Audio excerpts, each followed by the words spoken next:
En los anales de la piratería, donde las olas borran tantas historias, se esconde un capítulo deliberadamente olvidado. No hablamos de los bucaneros barbudos con pata de palo, sino de aquellas mujeres que, desafiando todo orden establecido, se alzaron como dueñas de los mares. Lo llamaban el castigo de las indeseables. Un destino tan brutal que la propia corona británica intentaría borrarlo de sus registros. Y había una razón. Servía como advertencia suprema, un espectáculo de terror disfrazado de justicia, para asegurarse de que ninguna mujer volviera a osar desafiar las leyes del hombre y del rey. Su final no era solo la muerte, era una lección de agonía meticulosamente coreografiada para aterrorizar a quien osara escucharla. Pero lo que pocos saben, el giro macabro que se oculta en los archivos judiciales de Port Royal, es que el sistema no estaba preparado para ellas. La ley exigía un veredicto y un castigo, pero se turbaba ante la idea de ejecutar a una mujer. Esta contradicción no generó clemencia, sino todo lo contrario. Dio pie a una inventiva sádica y única, diseñada específicamente para el sexo débil. Se creó un protocolo de horror para quienes, como Anne Bonny y Mary Red, habían cometido el pecado imperdonable de ser más temibles y libres que cualquier hombre a bordo. Su crimen real no fue la piratería, sino haber renunciado a su feminidad en un mundo gobernado por patriarcas. Y por ello, su castigo debía ser doblemente ejemplarizante. La historia oficial nos dice que muchas fueron ahorcadas y que sus cuerpos se balancearon en las entradas de los puertos como amuletos para ahuyentar a otros forajidos. Sin embargo, la verdad se arrastra entre líneas de diarios de capitantes y susurros de marineros ebrios. Existía un procedimiento no escrito, una sombra tras la horca, para las mujeres de temple más férreo, aquella que no se quebrantara ante el juez o que desafiara con la mirada a sus verdugos. Se reservaba una advertencia final, un secreto tan bien guardado que su mera mención era un tabú, porque quien lo presenciaba, rara vez, podía dormir de nuevo. Esta es la historia de ese destino, del miedo que inspiraban y del horror que, a su vez, les fue infligido. Un relato que comienza no con un rumor, sino con el crujido de la madera en el cadalso y el silencio expectante de una multitud ansiosa por ver morir a una leyenda. A principios del siglo XVIII, los mares del Caribe eran un hervidero de oportunidad y anarquía, y fue en este mundo donde dos nombres quedarían grabados a fuego en Anne Bonny y Mary Red, de cabello rojo y temperamento explosivo. Había abandonado su vida como esposa de un comerciante en Carolina del Sur para seguir al pirata Calico Jack Rackham. Mary Red, por su parte, había vivido una vida de engaños desde la cuna, criada como un niño para obtener una herencia,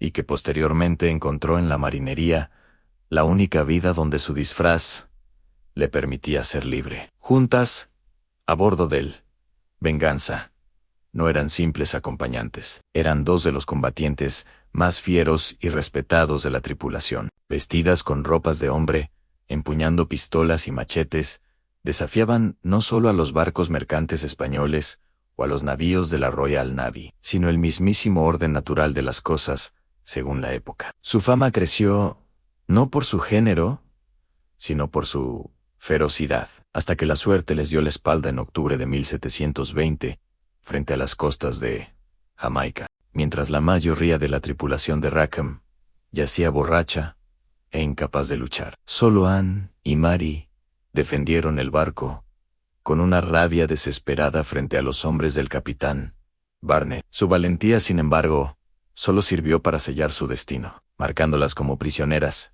excepcionales, peligrosas, no solo por sus actos, sino por el ejemplo que representaban. El juicio, en Spanish Town, Jamaica, fue una farsa de justicia, veloz y brutal. Todos los piratas fueron condenados a la horca. Pero el verdadero drama se centró en las dos mujeres. Cuando el juez pronunció la sentencia de muerte, Anne Bonny lo miró fijamente, con una calma aterradora. Pronunció unas palabras que se harían célebres en mi lord.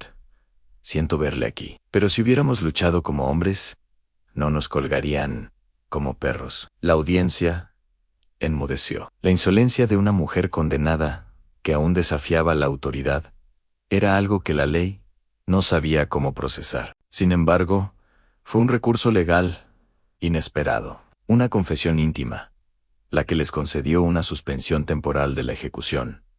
Ambas declararon estar quick with child, embarazadas. La ley inglesa era clara: no se podía ejecutar a un feto inocente. Esta era la contradicción macabra que mencionábamos. El sistema, que quería verlas colgar, se vio obligado a detenerse ante la sagrada figura de la maternidad. Fue una ironía sangrienta. Su salvación temporal llegaba por la misma condición femenina que ellas habían desafiado con sus acciones. Pero esta suspensión no significaba clemencia. Era simplemente un interludio en su martirio. Un cambio en el guión del castigo ejemplarizante. Mientras esperaban el parto en sus celdas húmedas, el verdadero horror se cernía sobre ellas. El destino de Mary Read estaba escrito. Anne murió en prisión, víctima de una fiebre violenta, probablemente agravada por las condiciones inhumanas del encierro. Su cuerpo y el de su hijo nonato fueron enterrados en una fosa anónima. Otro secreto más que la tierra jamaiquina se tragó. Para Annie Bonny, el futuro era aún más incierto y sombrío. Su padre, un abogado influyente, pudo haber intercedido por ella, logrando su liberación tras el parto, a cambio de un exilio perpetuo. Pero los rumores, esos susurros que surcan los mares del tiempo, cuentan una historia distinta. Hablan de que su castigo fue mucho más psicológico, más acorde con la naturaleza de su crimen. Se dice que fue obligada a presenciar la ejecución de su amante, Calico Jack, forzada a ver cómo el hombre con quien compartió su libertad se balanceaba en la horca. Luego la leyenda dice que fue confinada a una celda de por vida, no en una prisión común, sino en una institución para mujeres dementes o desviadas, un lugar donde su espíritu indomable sería quebrado lentamente por el encierro y el olvido, un destino quizás peor que la muerte rápida de la horca. Su crimen de libertad se pagaba con la pérdida de toda libertad. Sin embargo, la suerte de Annie Mary, aunque terrible, palidece ante la de otras menos conocidas. En las costas de Madagascar reinaba otra, sin embargo.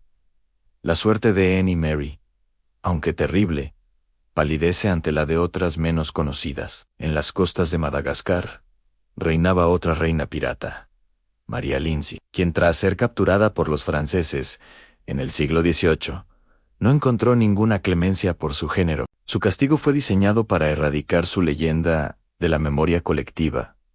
Fue llevada a la isla de Borbón y encerrada en una jaula colgada en la plaza principal. Expuesta a los elementos y a las burlas de la población, su cuerpo se fue consumiendo lentamente. Hasta la muerte, un espectáculo público destinado a demostrar que incluso la más temible de las mujeres podía ser reducida a una criatura impotente y miserable. Su agonía no fue un acto de justicia, sino una brutal lección de poder. Estas historias no son solo reliquias de un pasado bárbaro, nos hablan de un mecanismo perverso que sigue vigente, el uso del castigo ejemplar para aplastar no solo al individuo, sino al símbolo que representa. El destino de estas mujeres no fue solo por ser piratas, sino por ser mujeres que se atrevieron a ser libres en un mundo que les negaba ese derecho. Su tortura y su muerte fueron meticulosamente coreografiadas para enviar un mensaje nítido